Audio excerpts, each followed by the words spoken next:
നമുക്കിന്ന് എളുപ്പത്തിലൊരു ചിക്കൻ ബിരിയാണി തയ്യാറാക്കിയാലോ? അതിനായിട്ടൊരു കുക്കറിലേക്ക് ഞാൻ നെയ്യും വെളിച്ചെണ്ണയും ഒഴിച്ചു കൊടുത്തിട്ടുണ്ട്.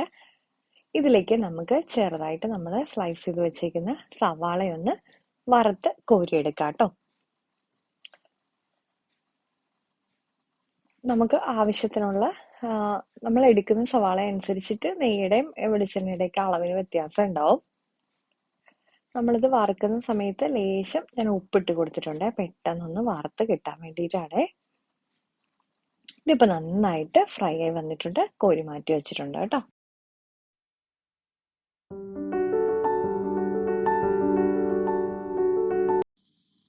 ഇനി ക്ലീൻ ചെയ്ത് വെച്ചേക്കുന്ന ഇറച്ചിയിലേക്ക് ആവശ്യത്തിന് ഉപ്പ്, മഞ്ഞൾപ്പൊടി, കാശ്മീരി ചില്ലി പൗഡർ, അതുപോലെ മഞ്ഞൾപ്പൊടി, മല്ലിപ്പൊടി, ബിരിയാണി മസാല, കുറച്ച് പെപ്പർ പൗഡർ, ക്രഷ് ചെയ്ത് വെച്ചേക്കുന്ന ഇഞ്ചി, പച്ചമുളക്, വെളുത്തുള്ളി, കുറച്ച് നമുക്ക് വേണമെന്നുണ്ടെങ്കിൽ കറിവേപ്പില ചേർത്ത് കൊടുക്കുക. ഈ സമയത്ത് ഞാൻ തക്കാളി ചേർത്ത് കൊടുത്തിട്ടുണ്ട്, കുറച്ച് തൈര് ചേർത്ത് കൊടുത്തിട്ടുണ്ട്. ഇനി കുറച്ച് പുതിനയുടെ ഇല ചേർത്ത് കൊടുത്തിട്ടുണ്ട്, കുറച്ച് മല്ലിയിലയും ചേർത്ത് കൊടുത്തിട്ടുണ്ട്, കുറച്ച് നാരങ്ങാനീരും കൂടെ ചേർത്ത് കൊടുത്തിട്ടുണ്ട്. ഞാൻ ലാസ്റ്റാണ് കറിവേപ്പില ഇട്ടത്, ആദ്യം ചേർക്കണമെന്നുണ്ടെങ്കിൽ അങ്ങനെയും ചേർക്കാം.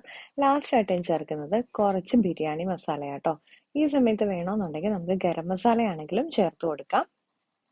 ഇനി നമ്മൾ വറുത്ത് കോരി വെച്ച നമ്മുടെ കുറച്ച് ഫ്രൈഡ് ഓണിയൻസ് ഉണ്ടല്ലോ, അതും കൂടി ഇതിലേക്ക് ചേർത്ത് കൊടുക്കാം. കുറച്ച് ചേർത്താൽ മതി, കാരണം ലാസ്റ്റിൽ നമുക്കത് ആവശ്യമുണ്ട്. ഇനി നമുക്കിത് നന്നായിട്ടൊന്ന് ഇളക്കി യോജിപ്പിച്ചിട്ട് ഒരു അരമണിക്കൂർ മാറ്റി വെക്കണം. നമുക്കിത് ഫ്രിഡ്ജിൽ അരമണിക്കൂർ താഴത്തെ തട്ടിൽ മാറ്റി വെക്കാം കേട്ടോ. ഇത് നേരത്തെ പ്രിപ്പയർ ചെയ്ത് വെക്കണമെന്നുണ്ടെങ്കിൽ, തലേ ദിവസം പ്രിപ്പയർ ചെയ്ത് വെക്കണമെന്നുണ്ടെങ്കിൽ അങ്ങനെ വേണമെങ്കിൽ നമുക്ക് ഇറച്ചിയിലും മസാലയെല്ലാം പുരട്ടി സൂക്ഷിക്കാവുന്നതാണ്. ഇനി നമ്മൾ ഉള്ളിയൊക്കെ വറുത്ത കുക്കറിലേക്ക് തന്നെ നമുക്ക് കുറച്ച് മസാലക്കൂട്ടൊക്കെ ഇട്ട് കൊടുക്കാം.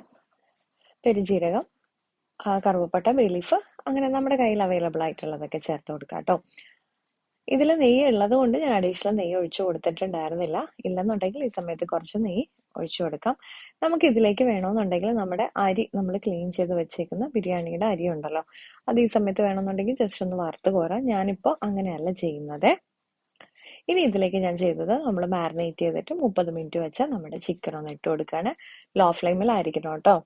എന്നിട്ട് ഒരു 5 മിനിറ്റ് നമ്മുടെ ഇറച്ചി ഒന്ന് ജസ്റ്റ് ഒന്ന് പിന്നെ ആവി കയറുന്ന ഒരു രീതി, നമ്മൾ തുറന്നു വെച്ചിട്ട് അടച്ചൊന്നും വെക്കേണ്ട, ജസ്റ്റ് ഒരു 5 മിനിറ്റ് നമുക്കൊന്ന് കുക്ക് ചെയ്തെടുക്കാം.